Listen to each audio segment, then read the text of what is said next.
Bahar is known for its rich agricultural resources, making it an ideal destination for farms like this one that have ventured into agrotourism.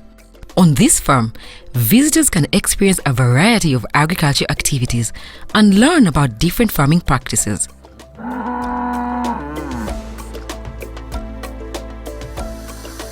For us, production is throughout the year with use of this irrigation program.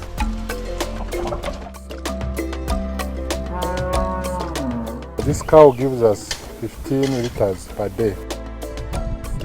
You know, when you crossbreed, you get goats which grow very fast. Like in 5 years, you are able to get all that you had invested.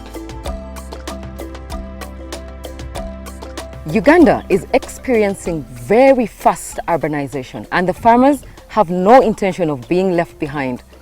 And they've birthed agrotourism. Today we are at Renjero Agro-tourism and Demo Farm, where we'll learn, live, eat, and God knows what more it has to offer. There are so many enterprises here. Join us as we go through it all. Renjero Agro-tourism Demonstration and Training Camp is traversed by a number of enterprises that would keep guests interested and excited. Some of these include apiary, dairy farming, poultry, rabbit keeping, fish farming, camping, and so much more. Unfortunately, Renjero Agro Farm is located in the Cattle Corridor, characterized by a semi-arid climate, which means that water and pasture availability can be limited during the dry season, leading to food and water shortages for livestock and humans. We are still on this magnificent farm, and at the moment we are at the drilling site of the borehole, and Martin will give us a little bit more insight on what is going on exactly and its impact on agrotourism on this farm. Yeah, thank you very much, team. You're most welcome. As you know, this is the Renjero Agro-tourism farm. We are in the Kashari district. The climate for this area is semi-arid. It's almost about to be a desert, so we lack rain. We are in what we call a dry cattle corridor. So our agriculture no longer depends on rainfall. So this is why we are being innovative. First and foremost, we construct dams so that when this running water comes, it piles there. But this water can dry up within the next 2 months. For example, from May up to October, we shall have that dry spell, a drought. So this water will no longer be there. So this is why now we are thinking of drilling. We are drilling, and so far in this farm, we are working on 2 wells. This is the second one, and it's actually doing very well. We shall push this water up to the top of that hill. We have constructed a tank worth 100,000. Also on the opposite hill, we shall put another tank. So the water we shall get from this drilled well will be used purposely. One, as you can see, this is very dirty water. This dirty water has worms. It has liver flukes, which are deadly to our animals.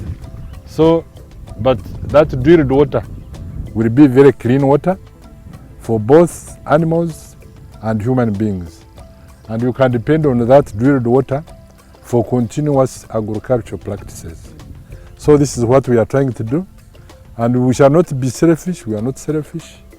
We shall share this water with the community which is surrounding us.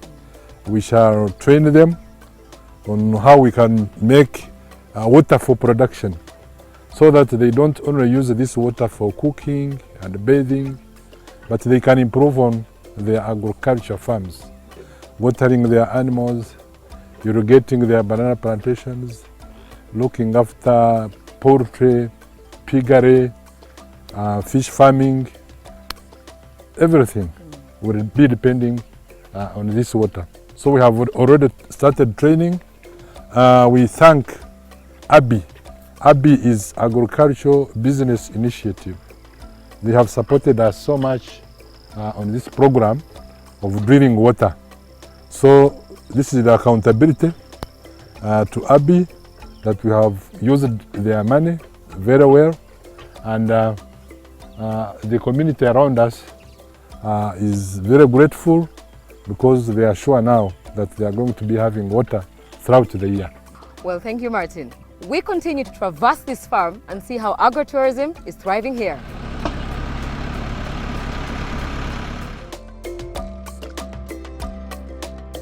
At Rengero Agrotourism and Demonstration Farm, everything is catered to. You can camp, you can fish, for crying out loud, you can milk. It is catered for right here on this farm. Let's tour around and learn more about agrotourism, shall we? Seated on 10 acres of land is a magnificent banana plantation, also benefiting from this irrigation system.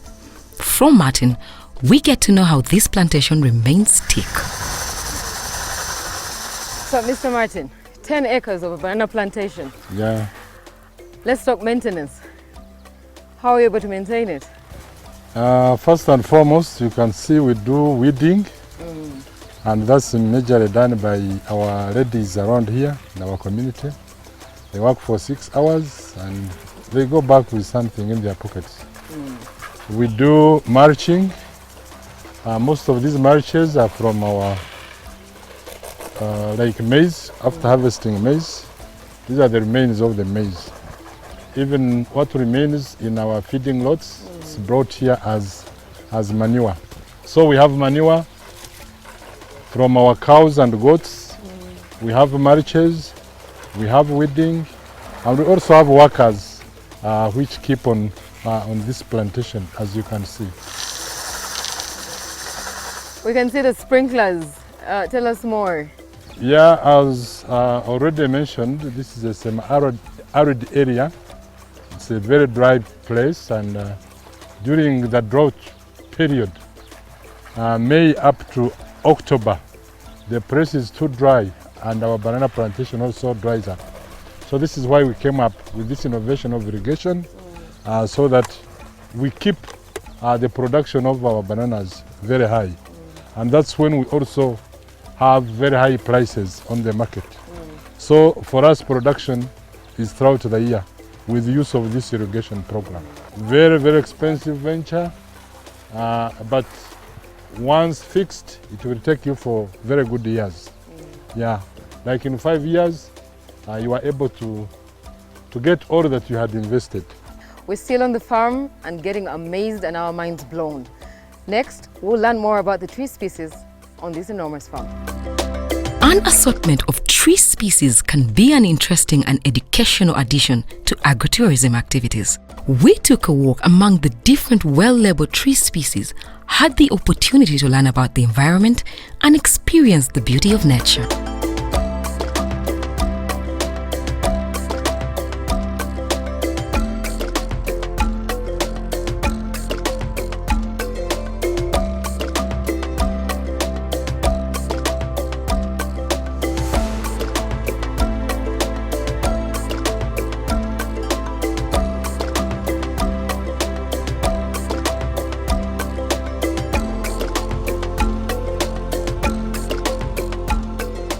Dairy farming is a great way to incorporate agrotourism into a farm operation.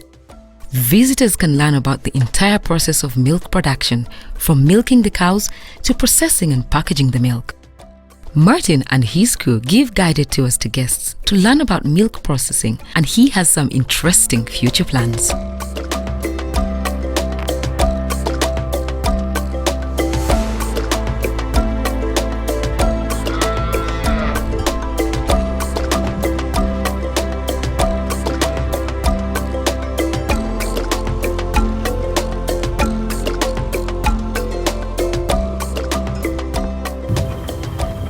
Before milking takes place, first and foremost it is tied so that we control its movements. When milking is taking place, it should be in one place. Then two, they clean the udder. The one who's going to milk, he washes his hands, he cleans the udder so that there is no dirt in the milk. This cow gives us 15 liters per day. In the morning we get 10 liters, in the afternoon we get 5 liters. So this is about 15 liters per day. We milk about 40 animals. So this is Per day? Yeah. So that's the quantity of the milk that we take to dairy, schools, and all our customers.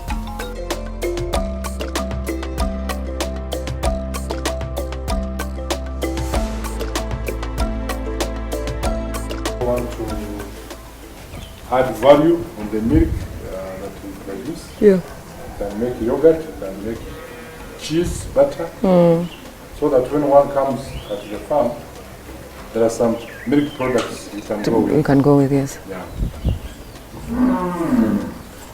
Soon and very soon. Okay. This will be fixed on the udder The of the teats. cow. You can see there are 4.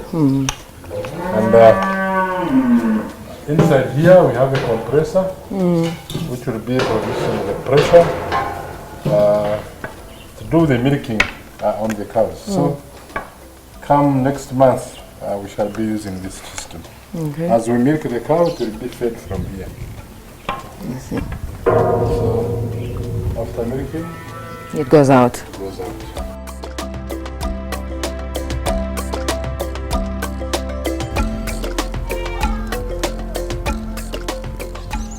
So, Mr. Martin, I've noticed that the breeds, you have the local breeds and then you have the crossbreeds. Why do we crossbreed? You know, when you crossbreed, you get goats which grow very fast, which don't consume a lot. Because here we have mainly 3 breeds. We have the local, which is normally the Movende. Then we have the Savannah, which the white ones, and then the Boa. Those with the brown head structure and with big ears, those are the Savannah. So crossbreed is good because those young ones, the kids, they survive the temperatures of this place. They grow faster and bigger. I see. So I noticed that there are different structures for the goats. There's the raised structure, then there's the structure on the ground. Yeah, Why is during that? the dry season, normally we use this one. They enjoy staying outside, moving freely. But when it rains, these goats here rain so much. So they climb on that structure. Yes, So that structure is mainly for the rainy season. This side is mainly for the dry season.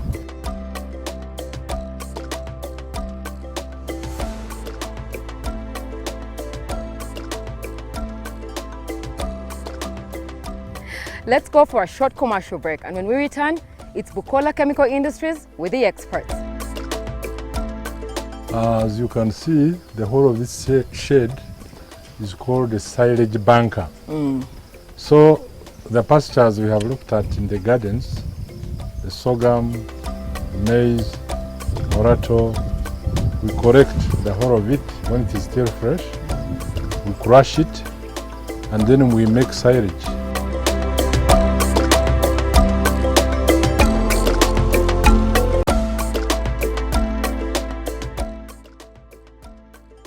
Storage and pasture management is an essential component of this diversified farm.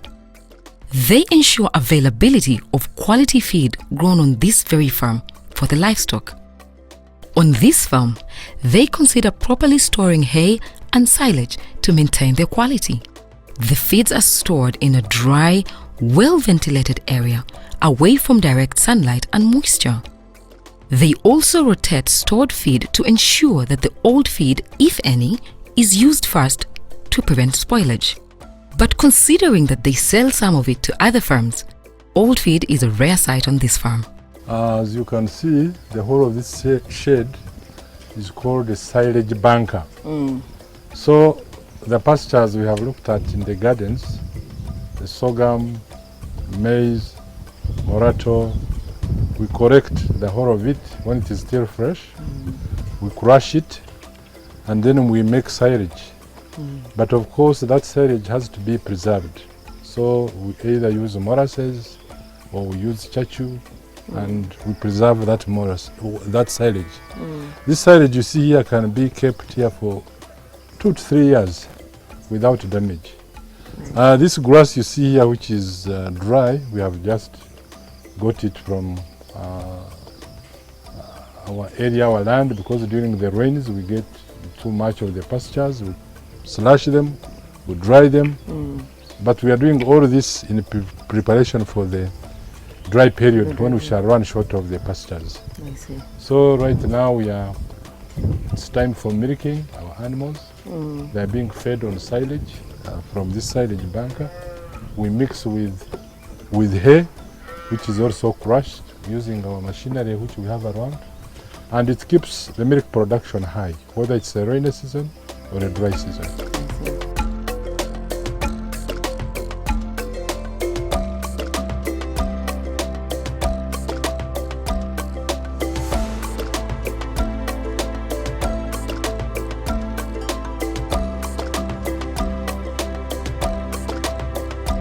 The farm also provides a valuable learning experience and can help promote sustainable agriculture practices in the local community with its training facility, which is at times rented out to other groups that may need a rendezvous space for approximately 20 people and slightly more. Rengero Agrotourism Demonstration and Training Camp also provides accommodation for visitors who want to experience farm life firsthand. This could include farm stays, camping, and breakfast options.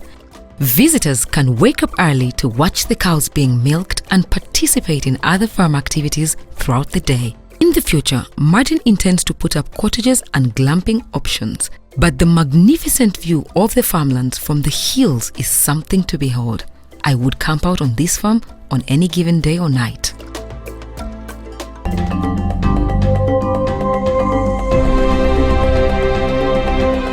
It's the expert opinion with Bukola Chemical Industries.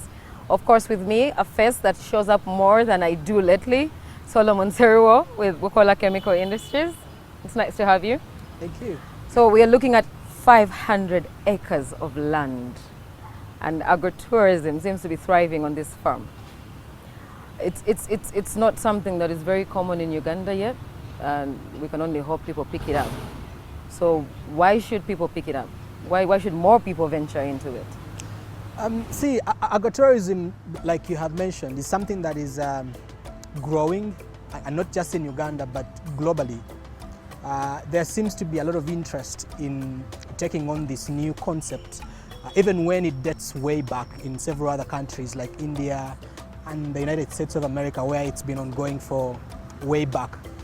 But what we see lately is that we have more Ugandans who have some land, not necessarily to spare, but to put to alternative use, picking up with the concept. Yeah. And for those of us that are watching in and probably hearing the concept for the first time, we are talking about agricultural activities that have a potential of attracting visitors on farm. Yeah. And the visitors could be coming in for either recreation or agriculture education, or even entertainment. Yeah. And so the farmers out there who are picking up this concept, either it helps them to get a bit of side income, because if you have a crop cycle that goes for about 4 months, I mean, midway, all you can do is take care of the crops. And you can only wait until you've harvested to begin to earn something.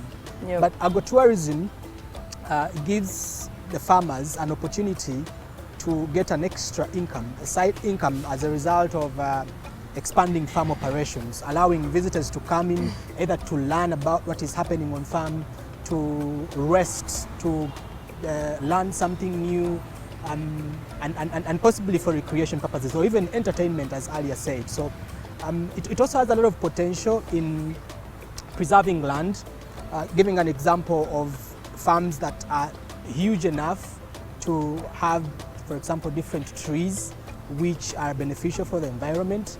And yet, we also look at agrotourism as a way of creating an alternative market for the communities around, because the tourists that are coming on farm will certainly go around the community, and you never know, they could pick agricultural produce on the roadsides. They could buy commodities from shops around. So it keeps the communities vibrant, and yet also for the communities also around, they have an opportunity to tap into what is happening on farm for them to be able to try it out and also get a livelihood out of it. Yep. Yeah. Now Martin here, he's got fish, he's got the cows, he's got it all. We can't complain. And then there's a campsite set up as well for the tourists. Now you mentioned the communities, but then I would think that farmers as well, like normal farmers who have taken on, let's say, just maybe dairy farming, or those that have just taken on apiary, they come here to learn a thing or two, and that in a way does help them, does it not? Yeah, that's right, because the good news is, actually from the basics, if you're going to do agrotourism, you must do it at a very professional level, because if it's going to be for education purposes, then people must, from the experience on farm, pick the details of the good practices, and therefore whatever is done must be on point. So the farmers that are within the communities can easily pick good practice and learn how such enterprises are run. In fact, talking about some of the challenges that farmers that are investing, that are venturing into agrotourism could face, is the need to have adequate knowledge on how to do the enterprises in a very attractive way, because they must be on point. Someone should come to the farm and learn something that they can go back home and do, and not just do, but do it as good or as well as they have seen it being done. You see, Martin's setup is unique, because it's more than just the crops, it's more than just the animals. And even when agrotourism could be set up from the existence of a single enterprise, the combination of a number of enterprises and other activities related to farm or agriculture make the enterprise or the venture even more attractive, because you are going to a farm and it's going to be more than just the animals. It's going to be more than just the crops. And so the setting up of solar systems that generates electricity, and it's Martin's case is so exciting that then later the amount of water that is generated has a lot of benefit for the communities, because it's so much that it can't be consumed at his farm alone. So that is going to directly benefit the community where this setup is. And when you talk about now the biogas, where the output from the animals is now being used to produce energy that runs the farm, then he's combining these enterprises, different enterprises, including crop and animal, to further support the farm and yet reduce the cost of running the same. So it's very exciting. This is something that everyone who combines both animal and crop could actually try out, because then even the guests that come around could actually be served by such energy, and also learn on how best they could try it at their own. Well, it really is indeed exciting to be on Ranjero Agrotourism and Demonstration Farm. There's a lot more to learn, a lot more to experience, and just so much to live for. On our next episode, we continue our mission to find the gold in the seed in the land of milk and honey.